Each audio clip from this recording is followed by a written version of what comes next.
Olá, eu sou Maurício Santos e você é muito bem-vindo ao canal Fatos Desconhecidos. Vocês têm noção do quanto somos privilegiados por vivermos em um tempo em que a medicina, ao menos em relação ao passado, é altamente avançada? Podemos usar como exemplo a pandemia que estamos vivendo no momento.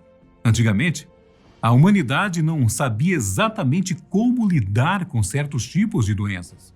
Na verdade, em muitos casos, as pessoas nem sabiam o que estava acontecendo.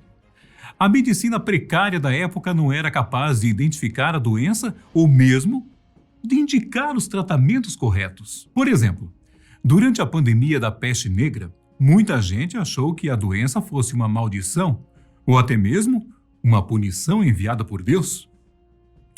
Atualmente, a humanidade precisou de meses para conseguir uma vacina contra o coronavírus, que mesmo não sendo 100% eficaz, salvou milhões de vidas ao redor do mundo e está permitindo, mesmo que aos poucos, que as nossas vidas voltem ao normal. E quando eu falo que somos privilegiados por termos uma medicina tão avançada, eu também estou me referindo a vários tipos de doenças, como as DST, ou melhor, as doenças sexualmente transmissíveis.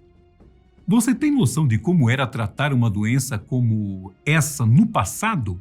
Se hoje as pessoas com HIV positivo conseguem levar uma vida normal, desde que sigam os tratamentos adequados, elas têm que agradecer primeiramente à ciência. Pois sem o tratamento ideal, estima-se que uma pessoa com vírus viva no máximo 3 anos.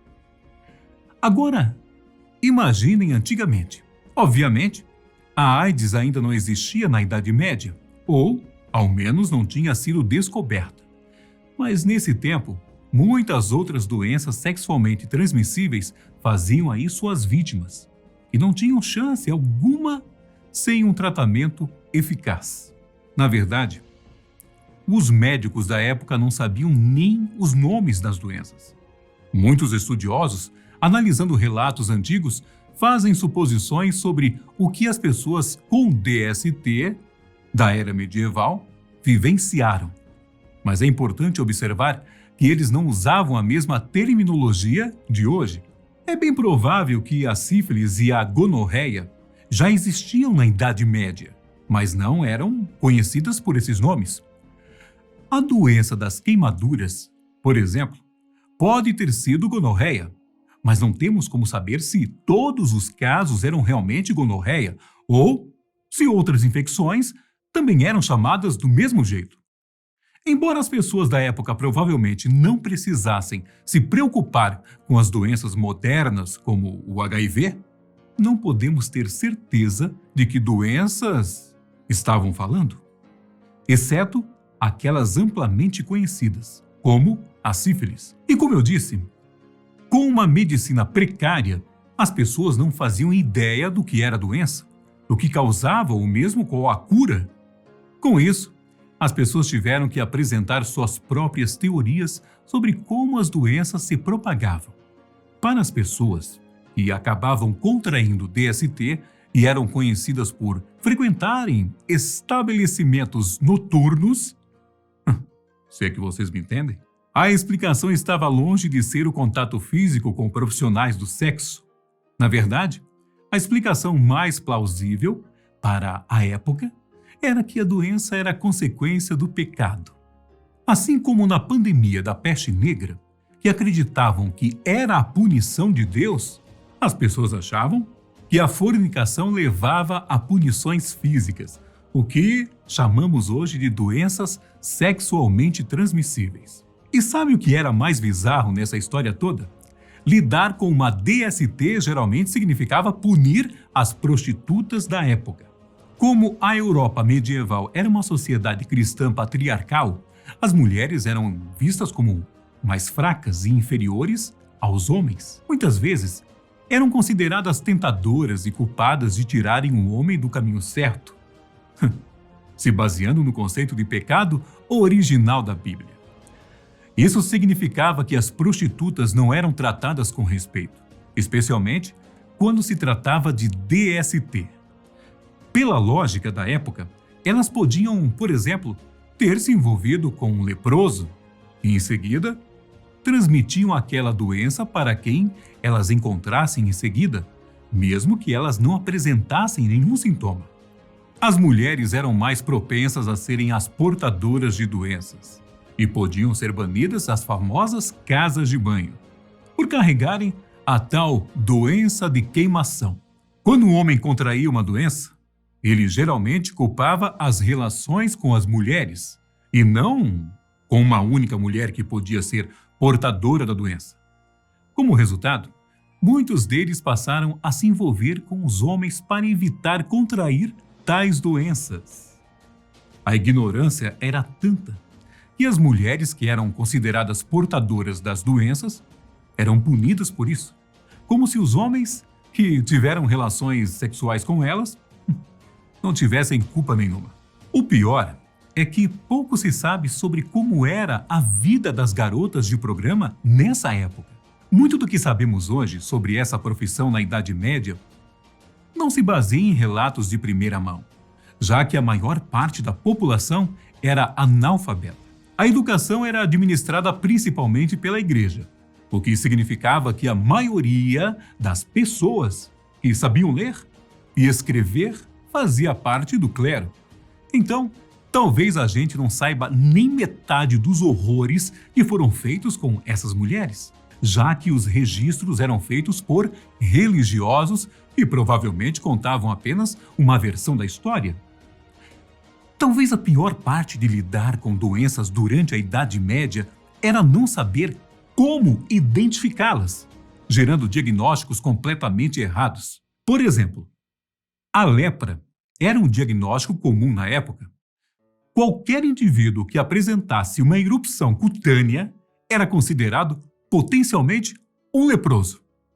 E do mesmo jeito, até mesmo a sífilis, uma doença completamente diferente da lepra, mas com alguns sintomas parecidos, foi confundida com a hanseníase. Se hoje sabemos como tratar as doenças sexualmente transmissíveis, saiba que, antigamente, os tratamentos faziam mais mal do que bem para os pacientes. Como a maioria dos médicos da Idade Média trabalhavam principalmente com a ideia de que as pessoas eram compostas de elementos que devem ser equilibrados para manter a saúde, os tratamentos geralmente eram ineficazes. Para as prostitutas, que precisavam manter uma boa aparência para o trabalho, o objetivo não era tratar doenças, mas esconder os sintomas usando várias técnicas. Entre as possíveis curas, os médicos indicavam manter os dentes limpos e respirar ar puro.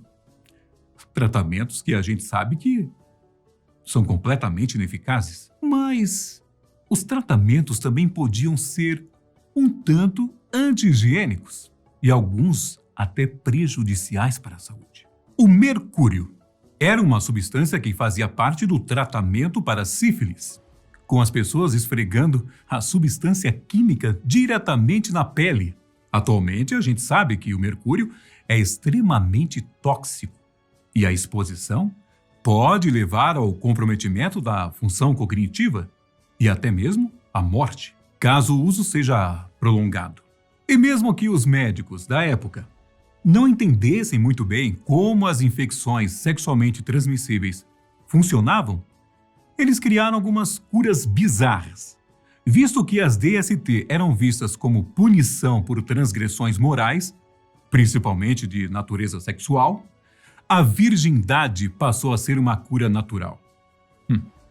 Por isso, aconselhavam a fazer sexo com uma virgem, pois isso curaria qualquer doença.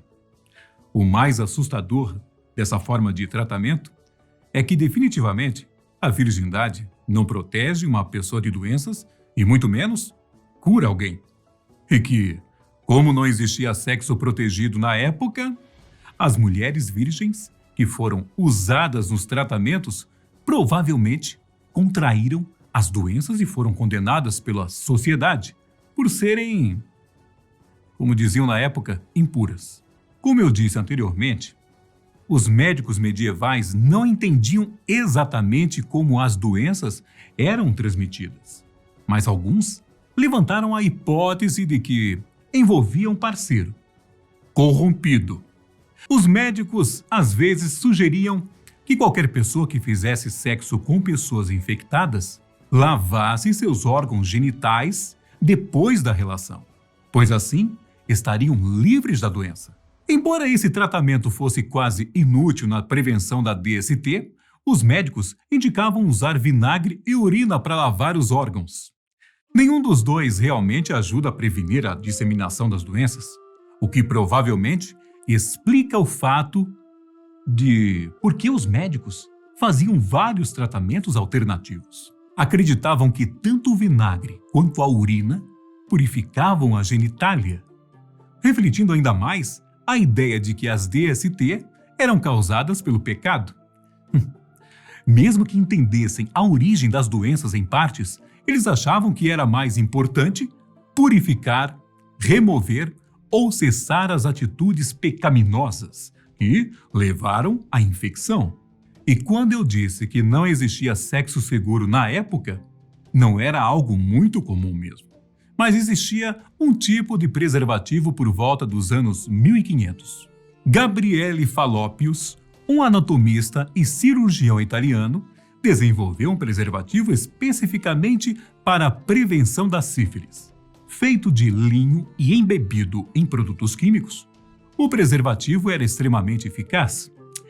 Na fase de testes feitos por Gabriele, supostamente, nenhum dos 1.100 homens que tentaram usá-lo contraiu sífilis, mesmo que exista a chance da sua conclusão estar completamente errada.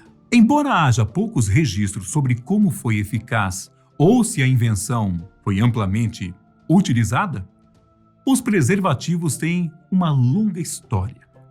Fallopius não foi o primeiro e nem o último a desenvolver um objeto que evitasse a gravidez e as doenças.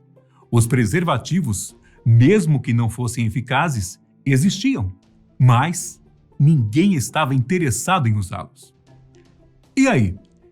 Está convencido de que as doenças sexualmente transmissíveis eram muito piores na Idade Média? Na verdade, não só esse tipo de doença, mas qualquer problema relacionado à saúde era complicado. Então, agradeça por viver em um tempo em que a ciência está a nosso favor, salvando as nossas vidas, como foi o caso dessa pandemia que estamos vivendo. Eu fico por aqui. Se cuidem, fiquem com Deus e até o próximo vídeo.